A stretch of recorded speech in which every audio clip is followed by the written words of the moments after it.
नमस्कार, एक बार फिर आप सभी का स्वागत है।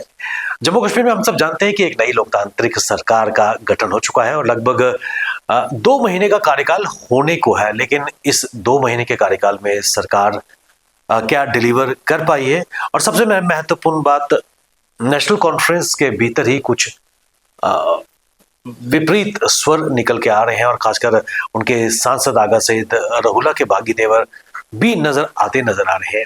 लेकिन इसके साथ साथ कश्मीर सेंट्रिक पॉलिटिकल पार्टीज की अगर बात करें तो उनका भी यही प्रयास है कि वोट बैंक की इस पॉलिटिक्स में पहले हम की होड़ लगी हुई है, जिसकी शुरुआत जम्मू कश्मीर विधानसभा सत्र के पहले दिन से ही देखने को मिली, जब वहीदुर रहमान परा ने स्पेशल स्टेटस को लेकर रेजोल्यूशन पास किया। लेकिन कुल मिलाकर जम्मू कश्मीर में नई सरकार और विभिन्न पॉलिटिकल पार्टीज इस वक्त सियासी गलियारों में क्या कारकर्दगी कर रही है, इन पर बात करने के लिए हमारे साथ जुड़ चुके हैं भारतीय जनता पार्टी के वरिष्ठ नेता, पार्टी के प्रवक्ता डॉक्टर ताहिर चौधरी जी। सर, स्वागत है आपका। शुक्रिया डॉक्टर साहब, बिल्कुल संक्षेप में और सीधी बात आपसे मैं करना चाहूंगा। जम्मू कश्मीर में सरकार तो बन चुकी है, लेकिन अभी भी सिर्फ और सिर्फ रिव्यू मीटिंग्स या फिर लोगों से 1-to-1 कांटेक्ट हो रहा है। एक सबसे महत्वपूर्ण बात, क्या नेशनल कॉन्फ्रेंस में सब ठीक चल रहा है, जो तस्वीरें इस वक्त सोशल मीडिया पर नजर आ रही हैं? देखिए, आजकल सोशल मीडिया का ज़माना है और बहुत सारी चीज़ें मैं कहूँगा कि पहली सरकारों में आम आवाम को पता नहीं चलती थी। आज के टाइम पे छोटी सी हलचल भी होती है और वो गली मोहल्लों तक हर घर में पहुँच जाती है मीडिया की वजह से। नेशनल कॉन्फ्रेंस की सरकार बनना, यूनियन टेरिटरी की पहली सरकार बनना, और अभी मुझे लगता है कि सरकार बनने के बाद बहुत सारी चीज़ें बैलेंस नहीं हैं। बेशक उमर अब्दुल्ला साहब कोशिश कर रहे हैं जम्मू कश्मीर को एक बैलेंस तरीके से चलाने की, लेकिन उनकी पार्टी के अंदर भी कहीं ना कहीं कुछ चीज़ें नज़र आती हैं। आगा सईद साहब की जहाँ तक बात करो, जिस दिन से वो जीत के आए हैं, पार्लियामेंट के मेंबर बने हैं, उनके बड़े अलग बयान आते हैं जो पार्टी के से हट के होते हैं। इस तरह की बयानबाजी उनकी आती है। वो आगा सईद साहब की मुझे लगता है एक अपनी सोच होगी, किस रास्ते पे वो चल रहे हैं, क्या उनका प्लान है, क्योंकि सियासत एक ऐसी चीज़ है कि इसमें हर कोई आगे बढ़ना चाहता है और वो शायद कश्मीर को एक अपना चेहरा दिखा के लोगों की हमदर्दी, लोगों का प्यार बटोरना चाहते हों। उनकी अपनी सोच होगी, अगर उनसे आप पूछें तो ज़्यादा बेहतर जवाब मिलेगा।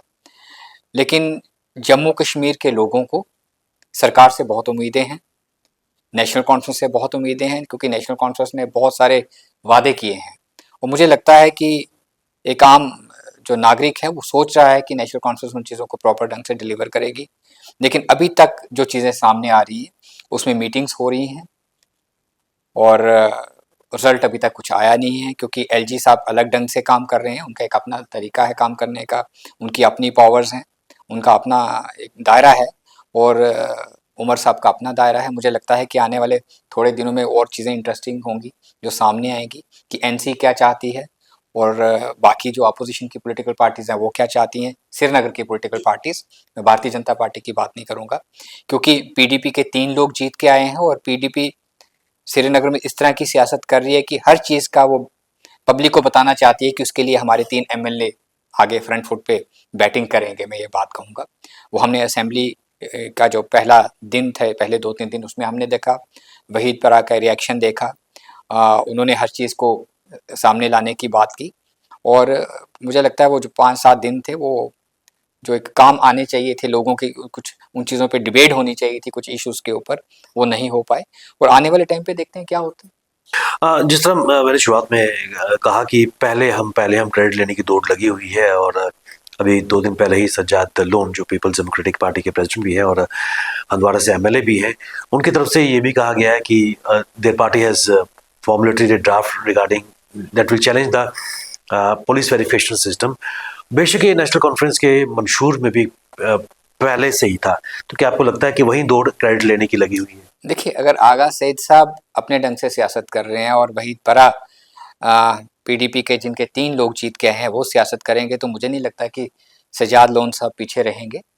वो भी चाहेंगे कि कश्मीर का आवाम इस चीज़ को समझे कि जो चीज़ों के कमिटमेंट नेशनल कॉन्फ्रेंस ने किए हैं, लेकिन सज्जाद लोन उनके लिए बात करता है, उनके लिए आगे आता है। तो सज्जाद लोन साहब हमेशा उस तरह के पॉलिटिशियन रहे हैं, बड़े वोकल हैं, जब बात करते हैं तो बड़ी खुल के करते हैं, ये चीज़ कश्मीर का आवाम जानता है। तो मुझे लगता है कि सज्जाद लोन साहब के अंदर भी वो सियासत है उनके अंदर ये चीज़ें हैं, उनके वालिद साहब के अंदर ये चीज़ें थी। तो उन्होंने बहुत कुछ सियासत में बचपन से सीखा हुआ है और एक अच्छे पॉलिटिशियन है। तो वो भी चाहेंगे कि उमर अब्दुल्ला साहब को कहाँ कहाँ पे गिराना है, कहाँ झुकाना है, कहाँ पीडीपी को झुकाना है, कि कोई Sajad Lone versus all parties है वहाँ पे, एक अलग ढंग का कश्मीर की सियासत है। तो सजाद लोन साहब आगे रहने के लिए इस तरह के, मुझे लगता है आने वाले टाइम पे हर जगह उनके मुद्दे हमेशा हटके रहेंगे और फ्रंट फुट पे रहेंगे। पीडीपी अध्यक्ष महबूबा मुफ्ती जम्मू के दौरे पर रही हैं और कल एक बयान काफी सोशल मीडिया पे वायरल होता नजर आ रहा है, जिसमें वो भारत और बांग्लादेश की जो सिचुएशन है, जो बांग्लादेश में इस वक्त अनरेस्ट नजर आ रहा है, उसको इक्वेट कर रही है भारत के साथ। किस नजरिए से देखते हैं? देखिए, पीडीपी की प्रेसिडेंट महबूबा मुफ्ती जी की मजबूरी है इस तरह के नेशनल और इंटरनेशनल मुद्दे उठाना, क्योंकि ज़मीनी सतह पे एक पार्टी की प्रेसिडेंट को रहना, और जो फॉर्मर सीएम भी रही हो, और उन्होंने भी बचपन से सियासत देखी है, बचपन से अपने घर में पावर देखी है, तो इस तरह के मुद्दे वो हमेशा उठाती रही हैं। और ऐसे मुद्दे उठाने के बावजूद उनको इस चीज़ का एहसास हो चुका है कि कश्मीर की जनता ने उनको चुना नहीं है। उनको हार का सामना करना पड़ा पार्लियामेंट इलेक्शन में भी, और मैं कहूँगा असेंबली इलेक्शन में भी। पीडीपी जिस तरह से सोच रही थी कि जिस तरह से कश्मीर का अवाम उनको वोट देगा, उनको वोट नहीं मिला। और हमेशा महबूबा मुफ्ती जब सरकार में होती हैं तो उनकी बयानबाजी अलग होती है, जब अपोजिशन में होती हैं तो एकदम हट के उनका चेहरा सामने आता है। इस तरह की सियासत उनको नहीं करनी चाहिए। मुझे लगता है कि अगर हमेशा वो कश्मीर के, जम्मू के अवाम के लिए अगर बेहतर सियासत करेंगी तो आने वाले टाइम पे उनका जो फ्यूचर है, उनका, उनकी पार्टी का ज़्यादा बेहतर होगा। और जब पब्लिक आज के टाइम पे, सूरी साहब मैं आपको कहूँ, बड़ी समझदार है, सियासत समझती है पब्लिक, और पब्लिक जब इस तरह के लीडर्स के दो चेहरे देखती है कि कश्मीर के अंदर कुछ कहना, जम्मू के अंदर कुछ कहना, जब पावर में होती हैं कुछ और कहती हैं। जब सीएम थी तो ये भी कहती थी कि बच्चे आर्मी कैंप्स के पास टॉफी लेने जाते हैं या दूध लेने जाते हैं, और पावर से हटने के बाद उनके बयान बदले। और 370 से पहले ये भी कहती थी कि इस जम्मू कश्मीर में तिरंगे को कंधा देने वाला कोई नजर नहीं आएगा। तो हर तरह के बयान महबूबा मुफ्ती जी ने दिए हुए हैं अपने सियासत के दौर में। तो मुझे लगता है उनको इस तरह की सियासत से समझना चाहिए।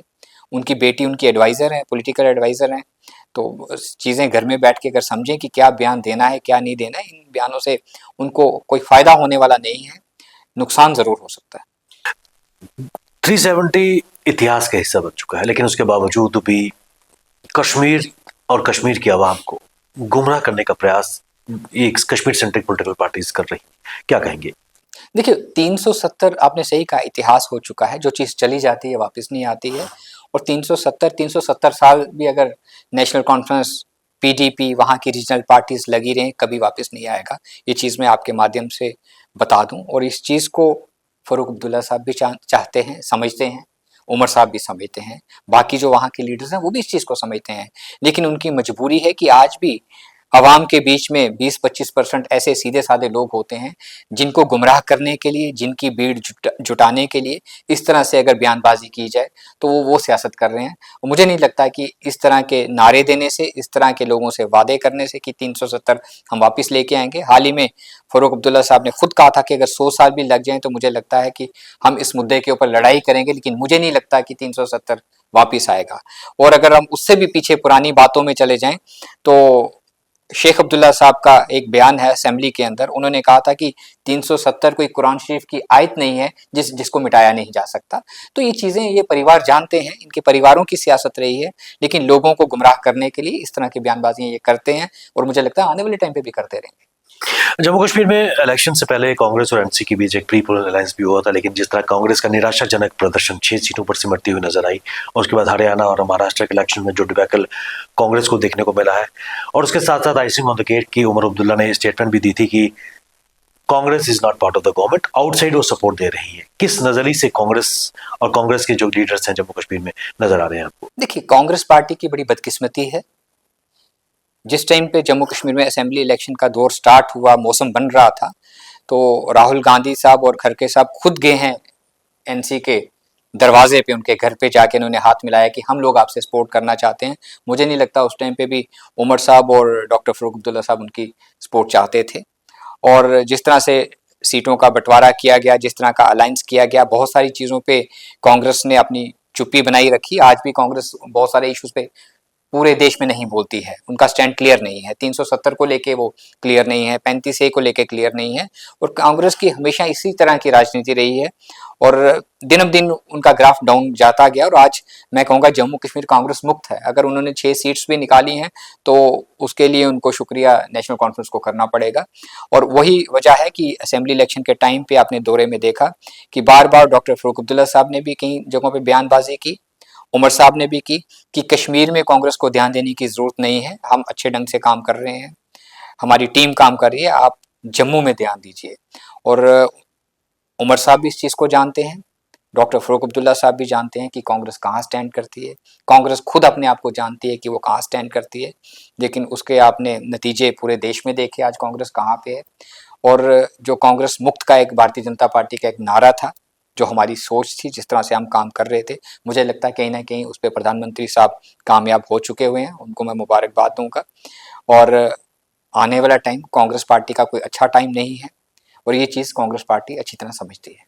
डॉक्टर साहब, मैं एक चीज आपसे जानना चाहूंगा। जम्मू की अगर बात करें तो एक clear mandate Bharatiya Janata party को मिला है और अब एक स्ट्रांग विपक्ष की भूमिका इस वक्त भाजपा निभा रही है, जिसकी झलक हमने विधानसभा के पहले सत्र में देखी थी। किस प्रकार जम्मू की मुखर आवाज आने वाले समय में भारतीय जनता पार्टी निभा के आएगी, जम्मू के हितों की रक्षा करती आएगी? देखिए, मैं हमेशा ये चीज़ कहता हूँ, भारतीय जनता पार्टी देश की वाहिद ऐसी पॉलिटिकल पार्टी है जो हमेशा जो कहती है वो करती है। हमारी कभी आपको दो चेहरे नजर नहीं आएंगे कि हम कहते कुछ हैं करते कुछ और हैं। हम जो सामने से हैं वो अंदर से भी हैं, वो पीछे से भी हैं। ये चीज़ हमारी क्लियर है। वो देश की 140 करोड़ जनता भारतीय जनता पार्टी के इस कैरेक्टर को अच्छी तरह समझ चुकी है। उसी का नतीजा है कि पूरे देश में हर जगह कमल खिलता है, हर जगह लोग हमें पसंद करते हैं, हमें वोट डालते हैं और हमारी नीतियों से, हमारी सोच से, हमारे जो वादे होते हैं उनको लोग समझते हैं कि जो ये कहते हैं वो हकीकत में ये लोग करते हैं। जम्मू कश्मीर में हमारे 29 MLA थे, खुदा जन्नत नसीब करे देवेंद्र राणा साहब को वो बीच में से चले गए। बहुत बड़ा हमें नुकसान हुआ है और इस नुकसान को बड़ी मुश्किल से मुझे लगता है हम भरपाई कर पड़ेंगे और ये पूरे जम्मू कश्मीर का नुकसान था उनका जाना। लेकिन भारतीय जनता पार्टी की जो 28 MLA नहीं कहूँगा, हमारे 28 शेर हैं असेंबली के अंदर, मुझे लगता है कि जम्मू कश्मीर के लिए, जम्मू के लोगों के लिए अगर इतनी सी भी उन्हें लगेगा कि कहीं उनके साथ बेइंसाफ़ी हो रही है, ये 28 के 28 शेर वहाँ पे गरजेंगे। और जब ये शेर गरजेंगे तो उसका आपने उन 5 दिनों में भी नज़ारा देखा, आने वाले टाइम पे भी आप देखिएगा। बिल्कुल। अंत में जम्मू कश्मीर की आवाम ये जानना चाहती है कि क्या स्टेटहुड बहाली को लेकर, क्योंकि प्रधानमंत्री साहब ने खुद आश्वासन दिया श्रीनगर में जब अंतर्राष्ट्रीय योग दिवस के आए थे कार्यक्रम में, कब तक संभावना हो सकती है और क्या अभी सिचुएशन उपयुक्त है जम्मू कश्मीर में स्टेटहुड की बहाली को लेकर? देखिए, इसको सेंट्रल गवर्नमेंट ने कमिटमेंट किया हुआ है, ऑनेबल होम मिनिस्टर साहब ने कमिटमेंट किया है, प्राइम मिनिस्टर साहब ने कमिटमेंट किया है और बार बार पार्लियामेंट हाउस में ये बात कही गई कि जम्मू कश्मीर को पूरे मान सम्मान के साथ स्टेट का दर्जा दिया जाएगा और दिया जाएगा। जब वो चीज़ कोई कहते हैं तो उसको पूरा किया जाता है। लेकिन बदकिस्मती है हमारी यहाँ की रीजनल पार्टीज़ की, चाहे उसमें नेशनल कॉन्फ्रेंस हो, चाहे PDP हो, चाहे दूसरे दल हों कश्मीर के, बार बार मैं देखता हूँ रोज़ इस चीज़ का मुद्दा उठाया जाता है कि हमें स्टेटहुड चाहिए। हमारे मैनिफेस्टो में सबसे ऊपर स्टेटहुड है। भाई, जब जिस चीज़ का जिन्होंने देना है उन्होंने कमिटमेंट कर दिया, लेकिन बार बार आप रोज़ अगर मुद्दा उठाते रहोगे, आपके कहने से तो दिया नहीं जाएगा। देने वालों ने देना है और जम्मू कश्मीर के आवाम को देना है। और आप रोज़ इस चीज़ के लिए मुद्दे उठाते रहोगे तो मुझे नहीं लगता कि उन मुद्दों का कोई असर किसी पे होगा। डॉक्टर साहिर, आप हमारे साथ इस कार्यक्रम में महत्वपूर्ण जानकारी जम्मू कश्मीर की पॉलिटिकल सिचुएशन पे आपने बात की, सियासी गलियारों में जो एक्टिविटी हो रही है उस पर आपने प्रकाश डाला, आपका बहुत बहुत धन्यवाद। ये थे भारतीय जनता पार्टी के प्रवक्ता डॉक्टर ताहिर चौधरी, जिन्होंने जम्मू कश्मीर के जो हालात इस वक्त चल रहे हैं और कश्मीर सेंट्रिक पॉलिटिकल पार्टीज उनकी नब्ज पर टटोलने का प्रयास किया। आप बने रहिए हमारे साथ, हमें दीजिए इजाजत, नमस्कार।